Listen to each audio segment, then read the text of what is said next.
айдас ба сургамж төлөвлөж байна.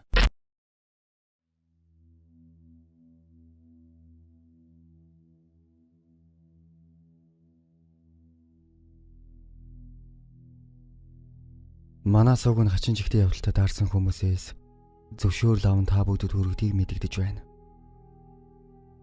Оюуны өмчийг дээлсэн танд баярлалаа. Их сурвалж бидэнд тохиолдсон аимшигт явдлууд Facebook групп.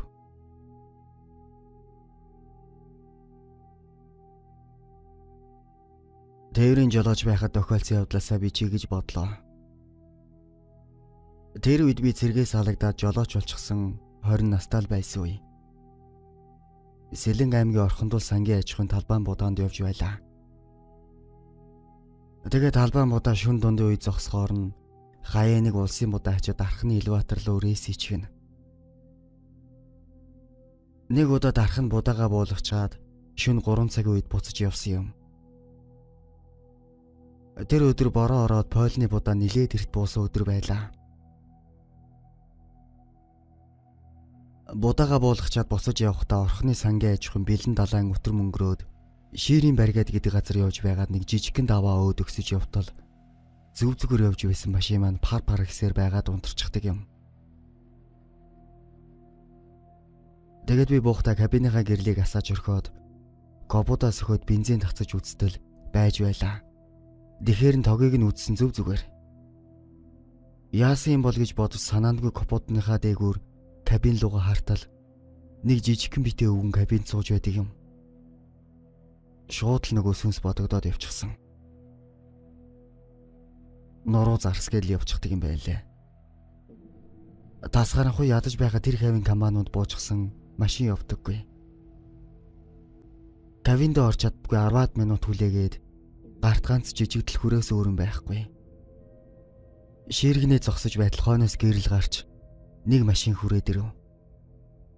Тэгсэн ашгүй манай баазын жолооч байна. Тэрэнд уучраа хэлээд хоёулаа кабин руу шагаатал нөгөөхөн алга болчихож.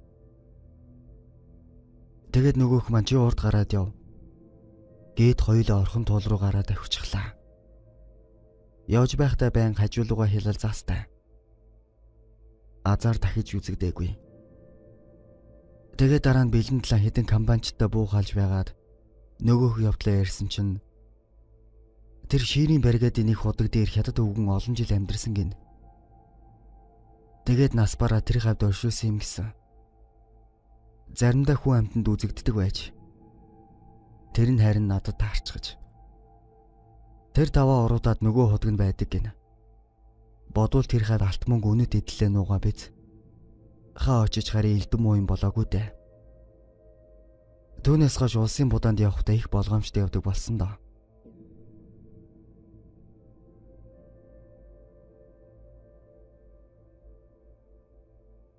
Говьалтай аймгийн Бэгэр сумын нутагт Дөтийн даваа гэж газар байдаг. Нэг удаа шөнө явж байгаа даваа уруудад явж байтал тэр баруун урд талаас нэг том цагаан цайвар үстэй амтан миний замыг амдаад маш хурдан дахиж байна шүү. Тэр даваагаар шүн давж болдгүй гэж жолооч нарын ярьж байсныг санаад давааны уруу хаазаа нэмээд хурдалж гарсан.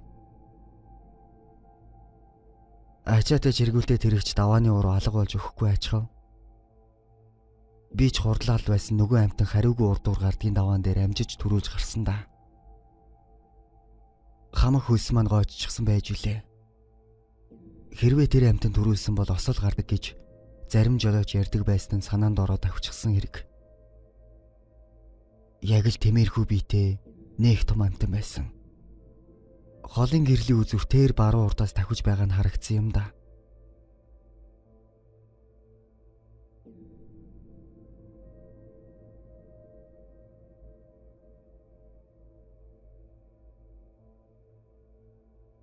Эрдэнэтэд тоосго буулгаад буцахдаа хялгантаас бан зачаад оройхон хэр хөшөөдийн даваа уруудаж явлаа. Нойтон банзч амар хүнд. Нэгдүгээр араандаа хийгээ даваа дөнгөж уруудаж явтал тоормсгүй болчихсон. Тэгэл машины минь мотор ээрээстэй. Тэгэхэр няалчгүй хөнгөн араанд нь хийгээ тавьчихсан. Хөшөөдийн даваанд дунд хэрдээ тойрог байдаг. Эрдэнтийн хүмүүс мэдэж байгаа да. Тэгсэн чинь яг тойрог дээр нэг караз хоёр тийш илүү гаргачихсан байшин ачаад өгсөж явдаг юм. Нөгөө байшин зам хаачихсан жигтэйхэн илүү гарсан том байшин. Би ч урд гэрлээ хит хит асааж унтраагаад тэгсэн нөгөө жолоочийг хашир дуршлагтай хүн таарсан. Шууд замаасаа гараад зам тавьж өгөөд би ч хажуугаар нь улаан галзуу юм сүн хийгээл алга болсон. Доромсгийн хүн чинь машин нь хаан хурж зогсно, тэнд л зогсон шүү дээ. Бараг л бургалдаан сангүй аж ахуйн харалтаа хурж зогссон байх. Тэгээд нөгөөтгөө янзлах гатал запас байсангүй. Яалтчгүй тэндээ гонж таарлаа. Дэгсэн шүн дундын үед хаалга догшоо салдаггүй шүү. Машин ирээ зогссон байхдаа гэд буутал хүн байсангүй. Тэгээд л нөгөө сүнс бодогдоод би эвгүцээд л явчихсан. Кафен доороо дундах гэд хэвтэж байтал дахиад догшоо салдаггүй. Хинбэ гэд хашгиртал хариу байсангүй. Мэдээж юу байх вэ? Аминдаа айгаагүй гэдгээл харуулах гэсэн байх. Том хутгаа өмнөө барьчихад гөлийгөө л хэвтээд байлаа. Тэгж өглөө болж нэг жолооч таарж нөгөөдгөө янзалж яваад шүн хотын бараа харсан юм да.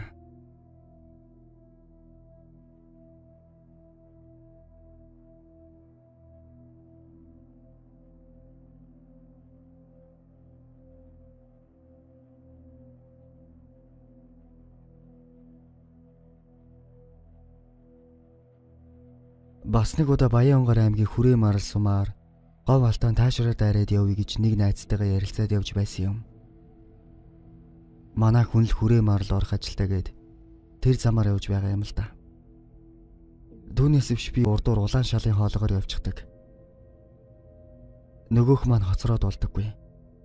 Би хүлээж байгаад под пара хасаасан чинь машины уртх нэг цэнхэр дээлдэг хүүхэн яг над руу харчихсан зогсож байлаа. Би хэвтэж байгаад болсон болохоор яаж яваа тэр хүүхэн урд гараад ирснийг огт анзаарсангүй. Тэгээд шууд машинаа асаагаад эргээд нөгөөх рүүгээ амдаад авчихсан. 10 км дахиад нөгөөх маань урдаас ирж байхаар нь гэрлээрээ дохиж зогсоож байгаад нөгөө хүүхнийг хэллээ. Мань нэр тэгтэл очиж үзье гэж тэнэгтэв. Би л наадахж очиж үзэхгүй гэж хэлээд тэгээд тэндээсээ урагшаа яваад орон нутгийн зам бололтой бууцгаан сум ордог зам олж яваад урдуур нь явсан. Уул нь хойгоор Хүрээ Марлаар явъя гэд хоёулаа ярьсан байсан юм. Тэгсэн дараа нэг настай жолоочд ярьсан чинь Хүрээ Марлын хийд гэж байж байгаад 1937 онд устгасан. Түүнээс хойш зам дээр хүүхэд ламхаар янз бүрийн юм харагдаг болсон гэж ярьж байсан юм да.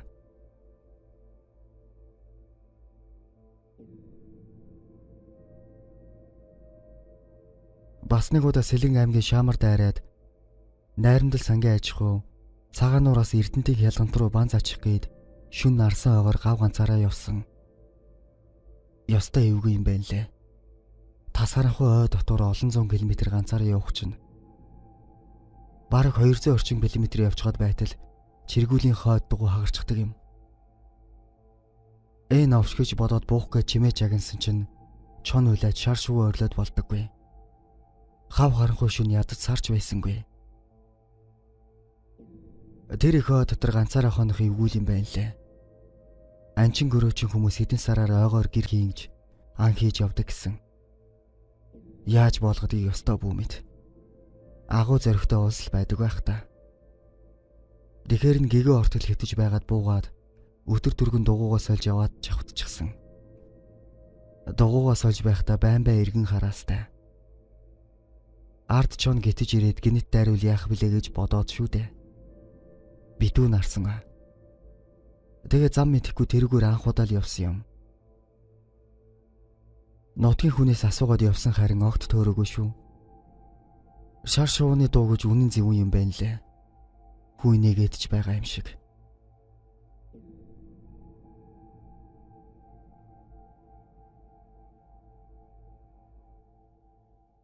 Цэрэгт байхдаа Дорногов аймгийн Далан жаргалан суманд алба хааж байлаа.